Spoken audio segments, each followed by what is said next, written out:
Vamos ouvir a palavra de Deus. Quero convidar o André. Ele vai estar trazendo uma palavra para a nossa reflexão desta noite. Amém, queridos? Graça e paz, igreja. Amém?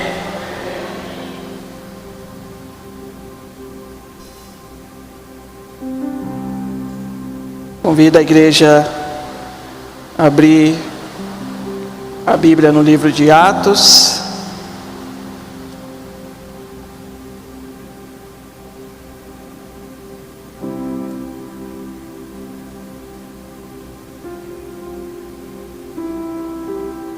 Às sextas-feiras nós estamos estudando este livro de Atos.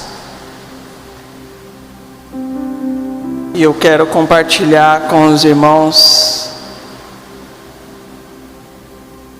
um capítulo que estudamos sexta-feira retrasada, o capítulo 3. Embora eu não pude estar presente, eu estudei. E eu aprendi algumas coisas interessantes neste capítulo. Eu quero compartilhar com a igreja nessa noite.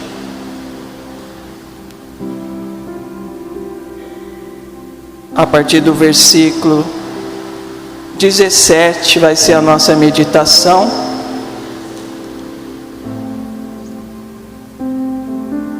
Atos 3:17. A palavra de Deus diz: E agora, irmãos, eu sei que o que fizeste por ignorância, como também os vossos príncipes, mas Deus assim cumpriu o que já dantes pela boca de todos os seus profetas havia anunciado, que o Cristo havia de padecer. Arrependei-vos, pois, e convertei-vos, para que sejam apagados vossos pecados, e para que venham assim tempos de refrigério pela presença do Senhor.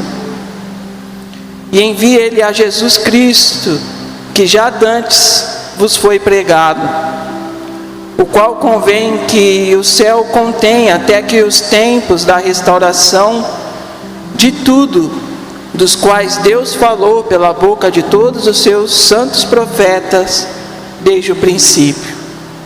Porque Moisés disse aos pais: o Senhor vosso Deus levantará de entre vós e vossos irmãos um profeta semelhante a mim. A ele ouvireis em tudo quanto vos disser. E acontecerá que toda alma que não escutar este profeta será exterminada dentre o povo. Sim, e todos os profetas, desde Samuel, todos quantos depois falaram, também predisseram estes dias. Vós sois os filhos dos profetas, e da aliança que Deus fez com nossos pais, dizendo a Abraão: na tua descendência serão benditas todas as famílias da terra. Ressuscitando Deus a seu Filho Jesus, primeiro o enviou a vós, para que nisso vos abençoasse, no apartar a cada um de vós das vossas maldades.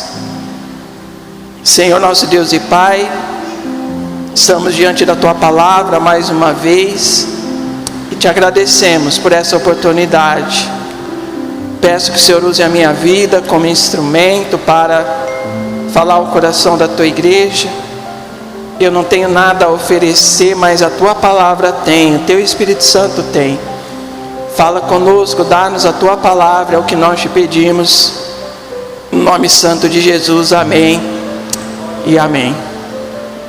O livro de Atos, ele narra o início da igreja, o início do cristianismo. Os estudiosos falam que nos evangelhos, Jesus ele lança a base da igreja, e no livro de Atos a igreja é fundada. No capítulo 1 nós temos os últimos dias, a narrativa dos últimos dias de Jesus aqui na terra, até que ele é recebido no céu. Mas antes de ser recebido no céu, ele deixa aos seus discípulos a instrução para que eles preguem a palavra por toda a terra, começando por Jerusalém. No capítulo 2 de Atos, nós temos a descida do Espírito Santo, quando esses discípulos, não apenas os 12, mas a palavra de Deus fala que havia cerca de 120 reunidos ali na casa. Todos esses discípulos, eles são revestidos de poder para testemunhar a respeito da palavra de Deus, do Evangelho, da obra que Jesus veio realizar nessa terra. E agora aqui no capítulo 3 do livro de Atos, nós temos essa passagem em que nós podemos dividir ela em 3 partes.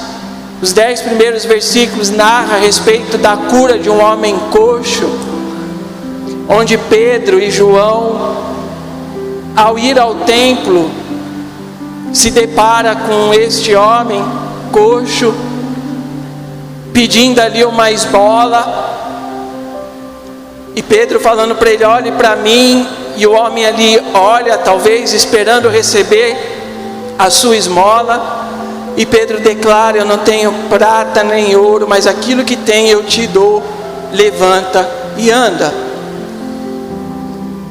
Pedro acabara de ser revestido de poder junto com os demais discípulos, e agora ele cura este homem através do nome de Jesus.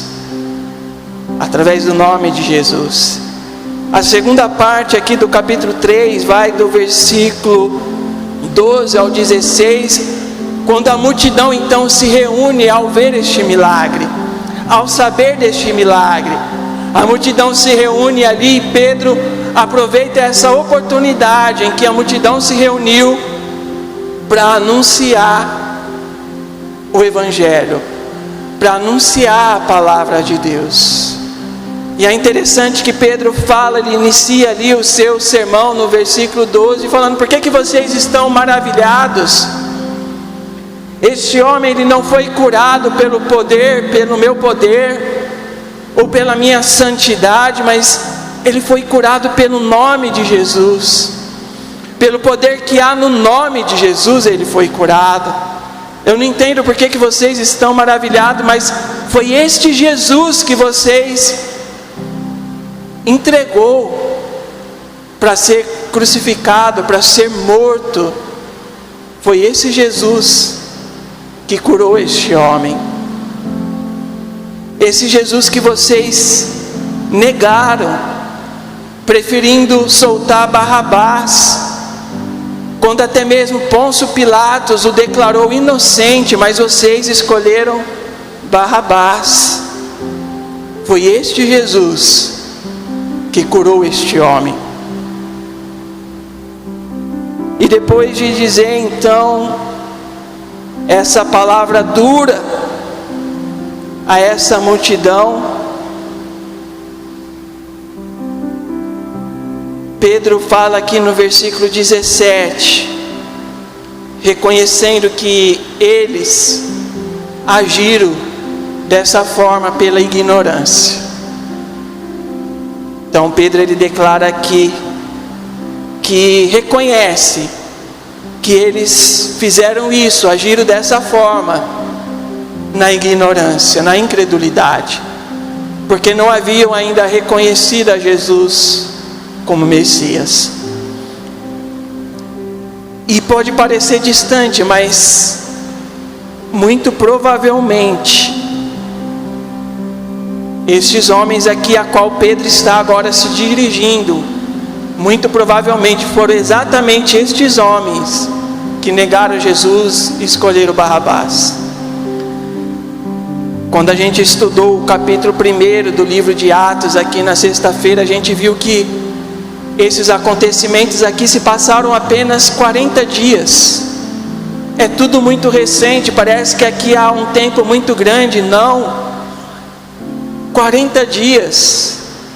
Há pouco tempo Jesus havia sido crucificado, há pouco tempo Jesus havia sido negado por estes homens. E agora Pedro está declarando a palavra de Deus a eles, dizendo: foi esse Jesus. E no versículo 17 ele fala: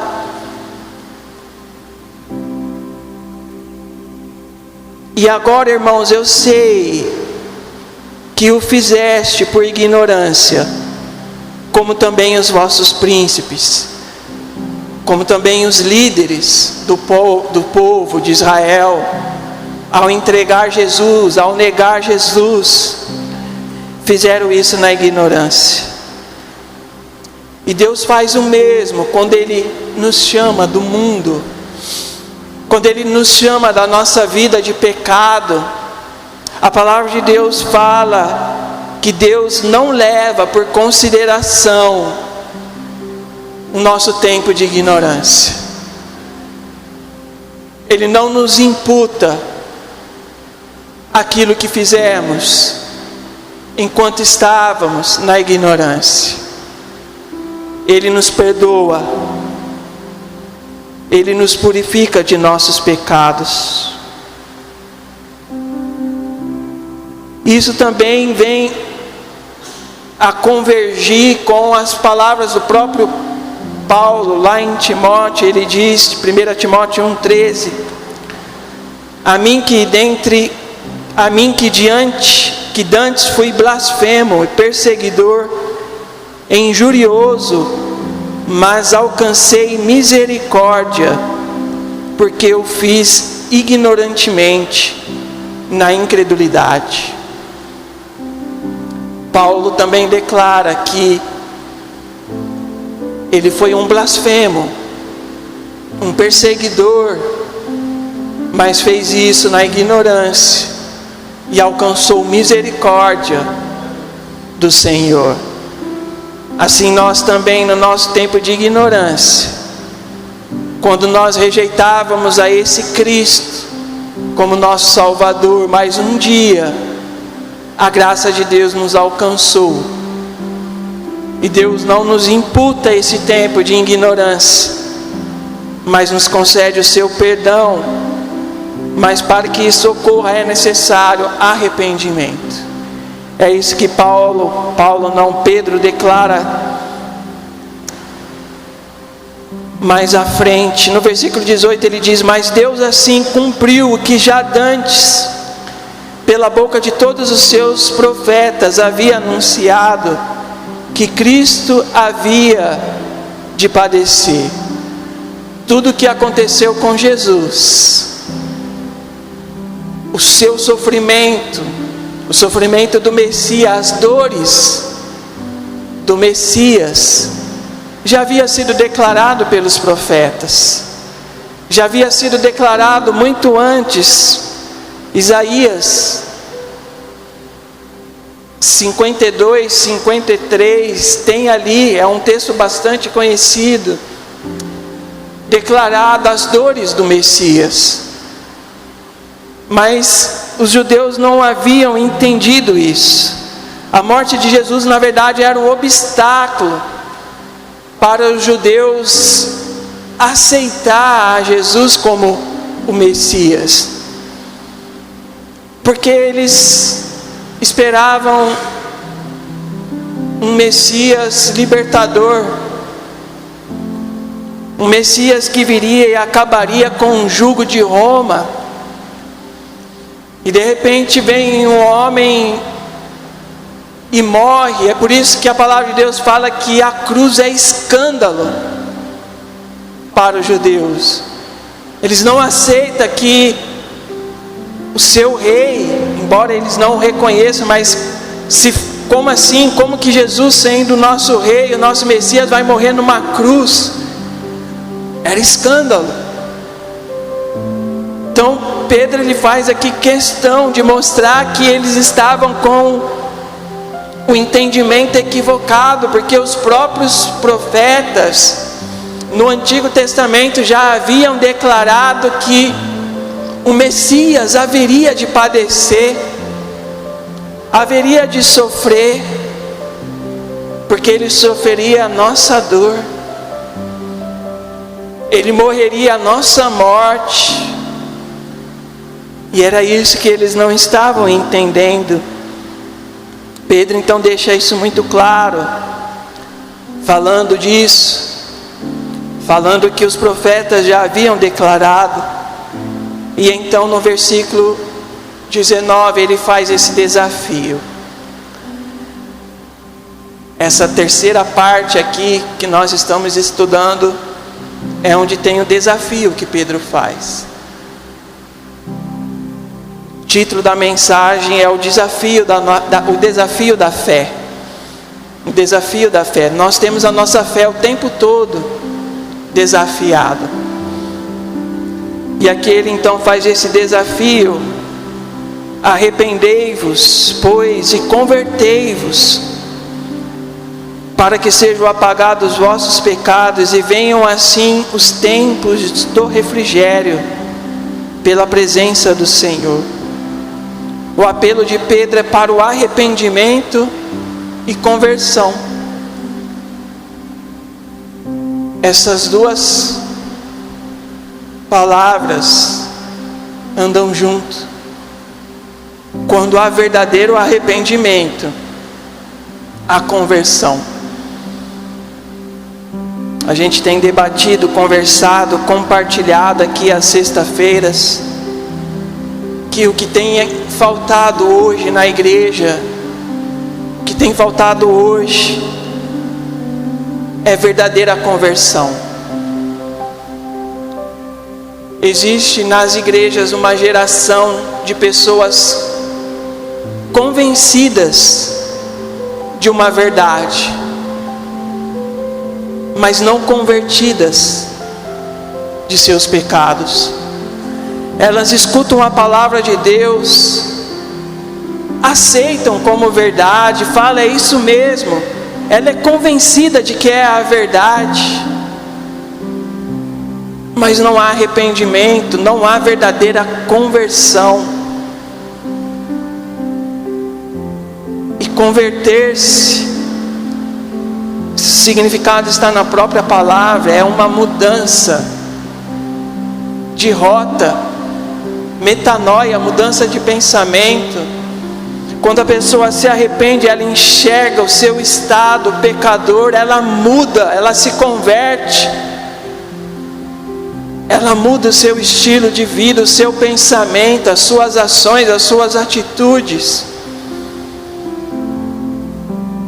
Mas hoje há muitas pessoas convencidas e não convertidas, e por isso não há mudança de vida.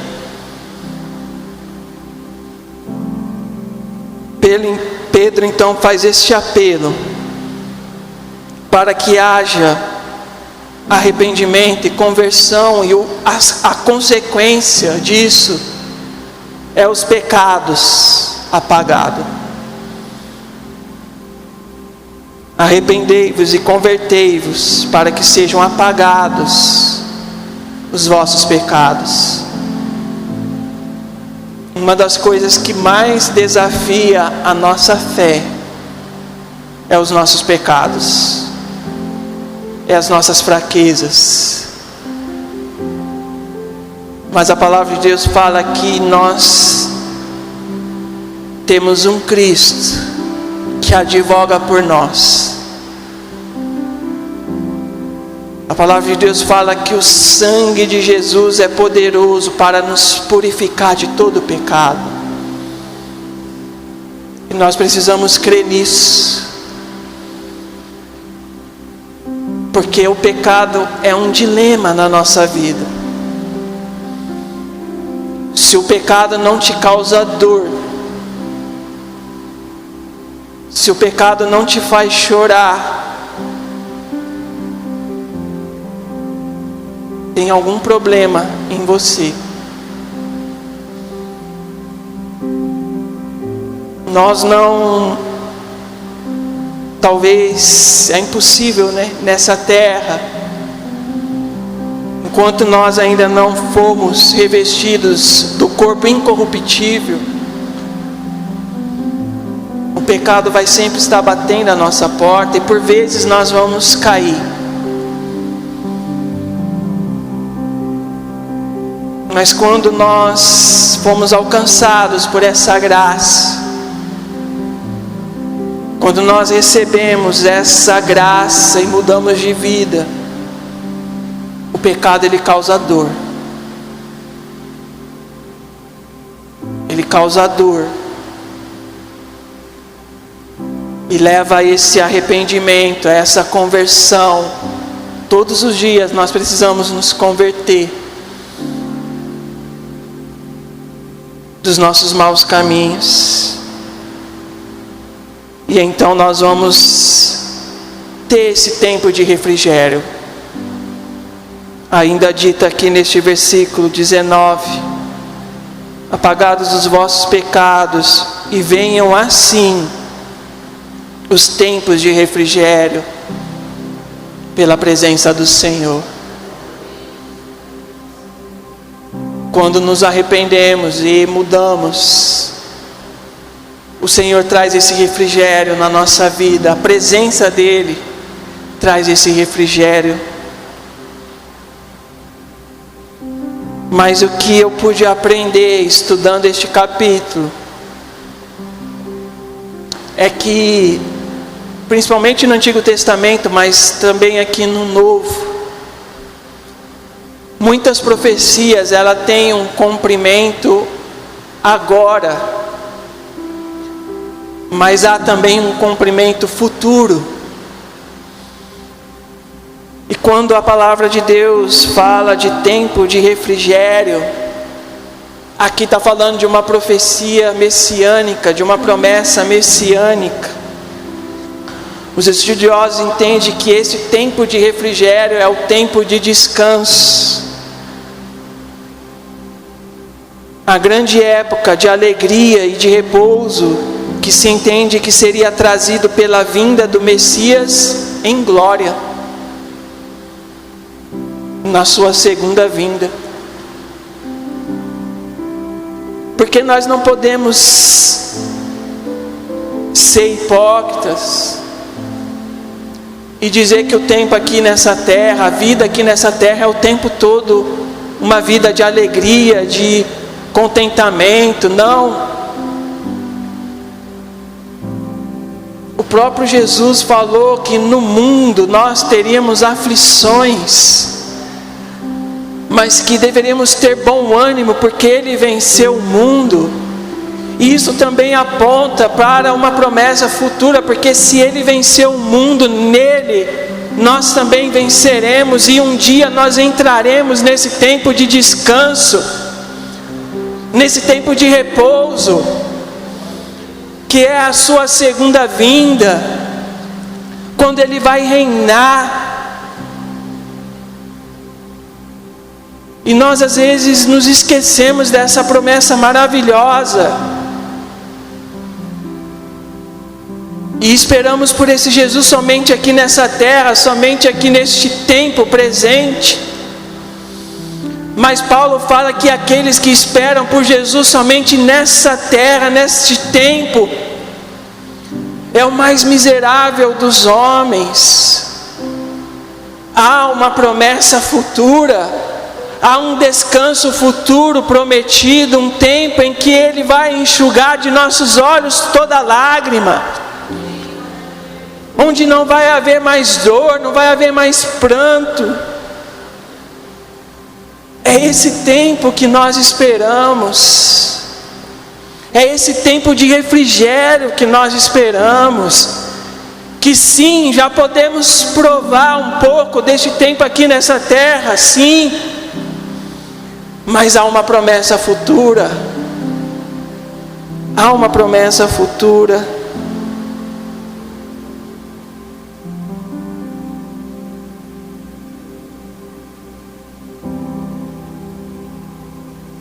Os primeiros cristãos, eles carregavam essa esperança.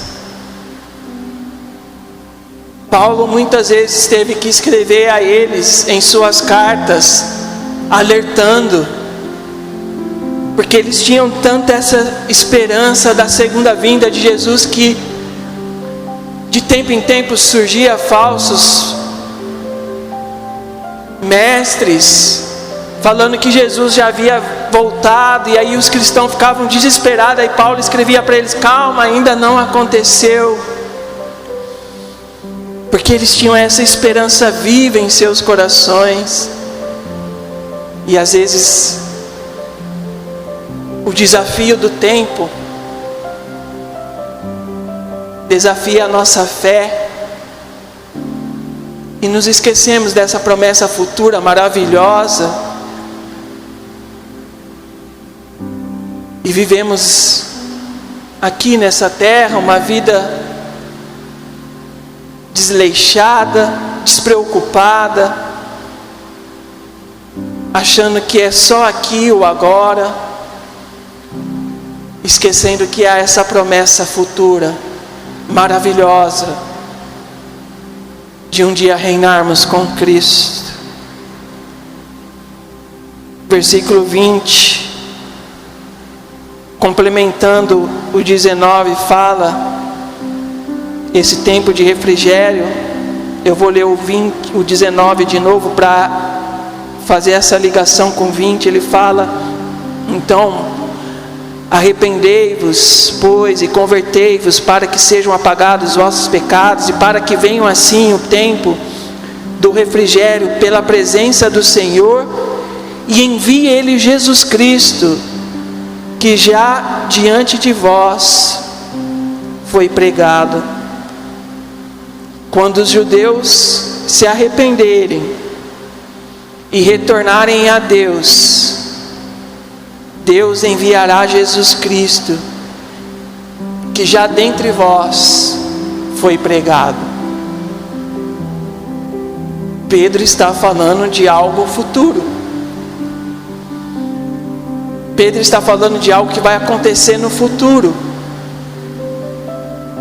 Quando os judeus finalmente reconhecerem a Jesus como Messias, lá no fim dos tempos, então Deus o enviará.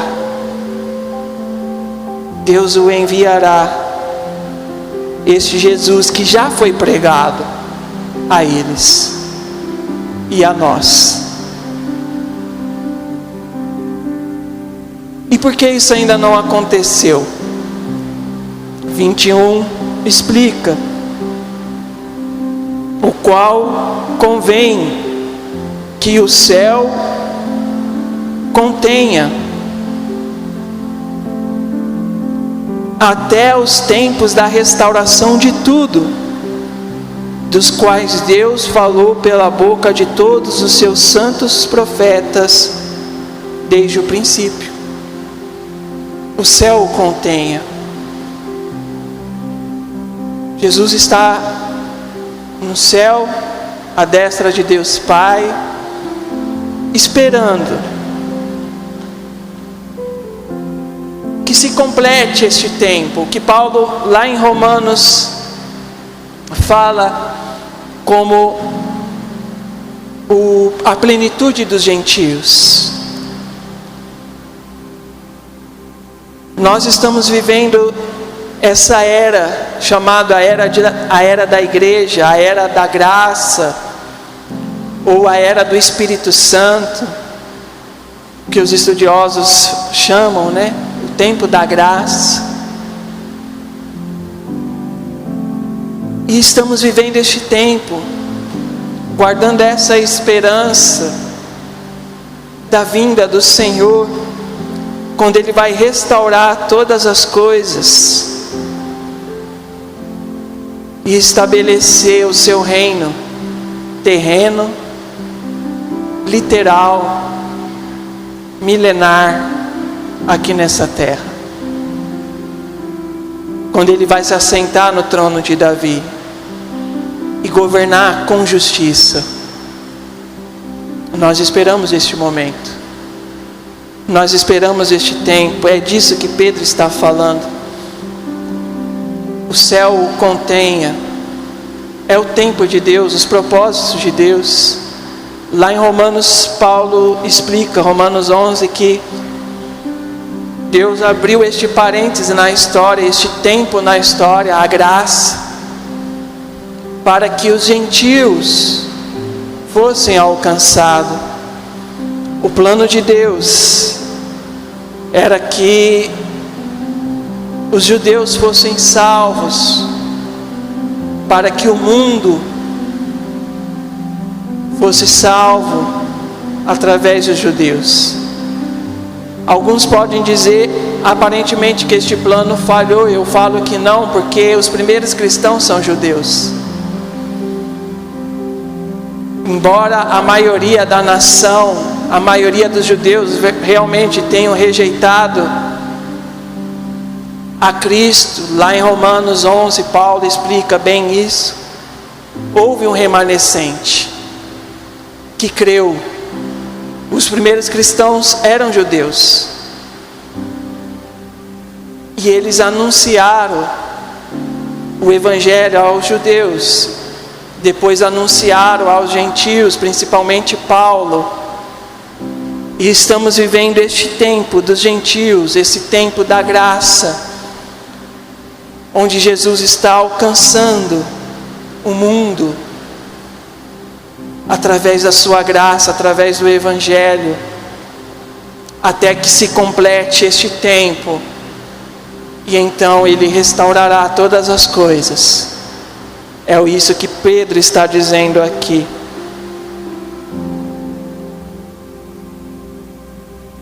O versículo 22, Pedro declara: porque Moisés disse aos pais: o Senhor vosso Deus levantará dentre vós, irmãos, um profeta semelhante a mim. A ele ouvireis em tudo quanto vos disser. Pedro está falando aqui para os seus ouvintes judeus: olha, este profeta já foi levantado. É ele que vocês têm que ouvir. Quando essa profecia foi dita lá atrás por Moisés, em primeira instância ela se aplica a Josué. Foi Josué o profeta que veio depois de Moisés. Mas como eu disse, as profecias do Antigo Testamento, ela tinha um cumprimento parcial no tempo do profeta, mas ela tinha um cumprimento total em Cristo Jesus. O próprio nome Josué significa Jesus em hebraico, Jesus em grego, Josué em hebraico. Então Jesus, ele é o Josué maior. Pedro, assim como Estevão, também está aplicando essa promessa de Moisés a Jesus Cristo. É esse profeta que os judeus deveriam esperar, deveriam ouvir. O versículo 23 fala: e acontecerá que toda alma que não escutar este profeta será exterminada dentre o povo. Toda alma que rejeitar Jesus será rejeitado do povo de Deus. Não há salvação fora de Jesus. A palavra de Deus fala que nenhum outro nome foi dado no céu e debaixo do céu, do qual os homens haveriam de ser salvos. Há um único nome: Jesus. Pedro está declarando isso para os judeus, mas serve também para nós, para todos. Somente quem ouvia este Jesus, somente quem ouvia este profeta, terá a sua alma salva. Mas aqueles que não ouvirem, será rejeitado, excluído do povo de Deus. Versículo 24: sim, e todos os profetas, desde Samuel, todos quanto depois falaram, também predisseram estes dias. Que dias? Os dias do Messias, os tempos do Messias. Pedro declara que todos os profetas, desde Samuel, falaram a respeito destes dias, ou seja, os dias do Messias. Pedro estava falando aqui para eles: olha, os profetas já haviam declarado a respeito destes dias, a respeito destes tempos. É esse Jesus que vocês precisam crer. É esse Jesus que vocês precisam acreditar como o Messias, como o enviado para nos salvar. E é importante entender que o tempo do Messias, ou os últimos dias que a Bíblia fala, se inaugura com a primeira vinda de Jesus. Nós vivemos o tempo do Messias desde a primeira vinda de Jesus até a sua segunda vinda. Os últimos dias se inicia quando Jesus pisa nessa terra. Nós já vivemos os últimos dias. Nós já vivemos os últimos dias. E se passaram 2000 anos. Se você não entende, o presbítero Jair já falou isso no início. Nós já estamos vivendo os últimos dias. A vinda de Jesus está próxima. O próprio Jesus declara para os discípulos lá no caminho de Emaús. A palavra de Deus fala que Ele explica tudo, começando de Moisés, passando pelos profetas, que tudo aquilo que aconteceu com Ele era o cumprimento das profecias. Eram os últimos dias. Nos últimos versículos aqui, 25, Pedro ele conclui dizendo: vós, 25 e 26, vós sois os filhos dos profetas e da aliança que Deus fez com os nossos pais, dizendo a Abraão: na tua descendência serão benditas todas as famílias da terra. Quando ele diz aqui que eles eram filhos dos profetas, ele está falando que eles eram herdeiros dessa promessa.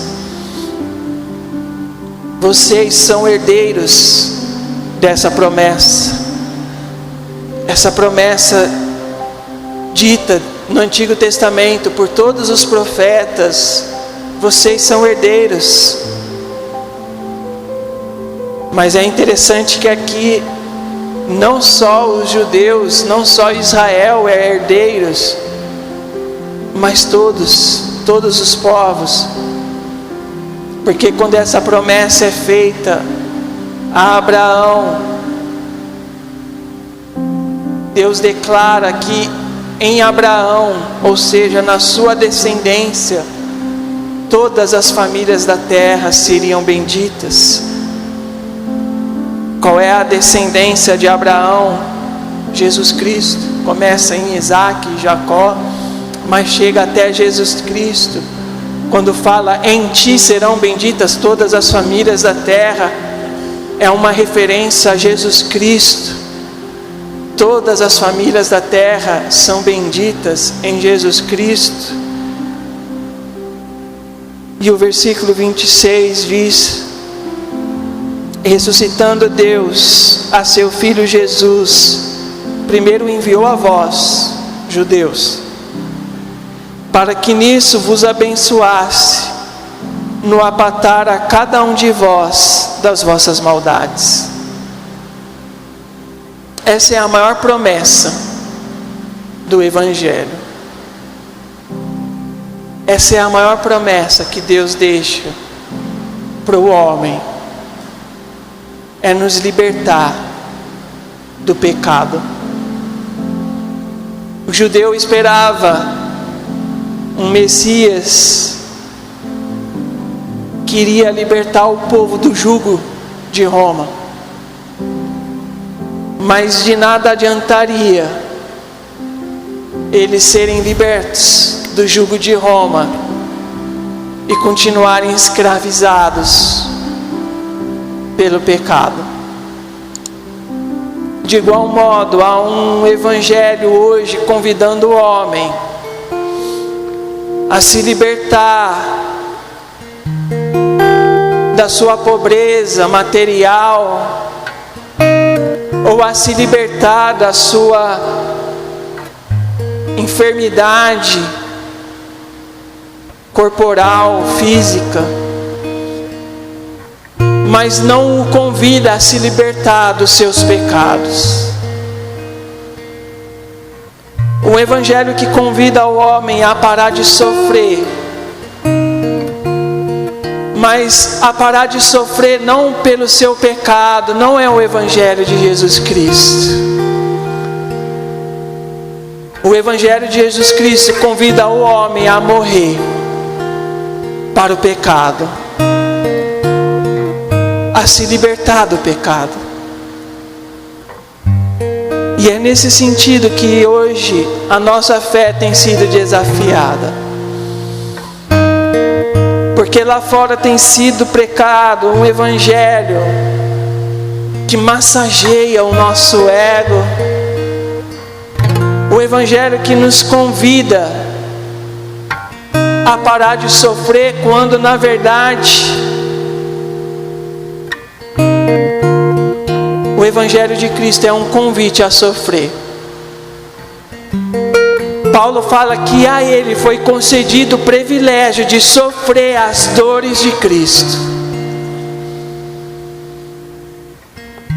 Porque quem quer viver uma vida piedosa, a própria palavra alerta, este padecerá perseguições. Os tempos são maus, igreja. Os dias são maus. É necessário que nós renunciemos os prazeres, renunciemos o nosso próprio eu, para vivermos uma vida em Cristo. E sejamos libertos dos nossos pecados, sejamos libertos do nosso eu. Esse é o desafio da nossa fé, uma fé verdadeira em Cristo, que nos faça sofrer pelos nossos pecados, pela nossa condição humana miserável, que nos faça esperar por esse dia glorioso em que seremos revestidos de um corpo incorruptível, que não vai mais sofrer as dores do pecado. Te convido a ficar de pé.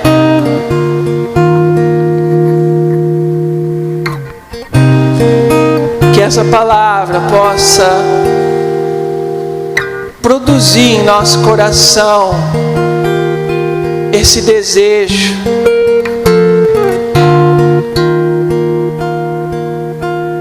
de vivermos essa nova vida em Cristo Jesus, de restaurarmos essa esperança em nosso coração, de vivermos esses dias maravilhosos da vinda do Senhor, onde Ele vai enxugar de nossos olhos toda lágrima, onde não vai haver mais dor, pranto, choro, onde o pecado não vai mais nos ferir, não vai mais nos machucar. É esses dias que nós esperamos a vinda do Senhor. Senhor, nosso Deus e Pai, nós te agradecemos pela Tua palavra, que alimenta, fortalece a nossa fé. E te pedimos, Senhor, renova as nossas forças, renova o nosso entendimento, para que possamos, ó Deus, viver na Tua presença e vivermos, ó Deus, essa esperança da Sua vinda, deste tempo em que o Senhor restaurará todas as coisas.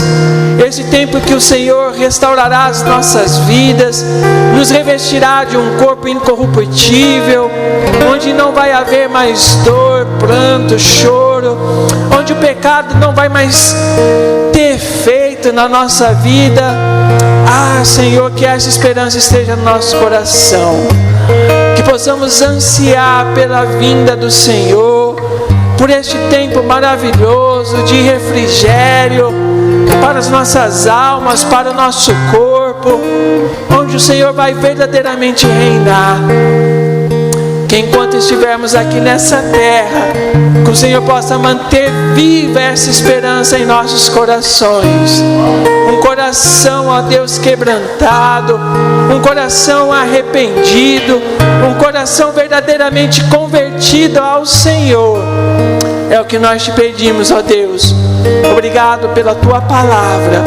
Obrigado, ó Deus, pela Tua Palavra que nos alimenta, que nos alerta e que nos faz, ó Deus, esperar por este tempo de refrigério. Nós te agradecemos no nome santo de Jesus. Obrigado, Senhor, pela Tua Palavra. Amém e amém. Glória a Deus, aleluia, Senhor. Obrigado, Espírito Santo, pela palavra, por tudo que recebemos. Em nome de Jesus.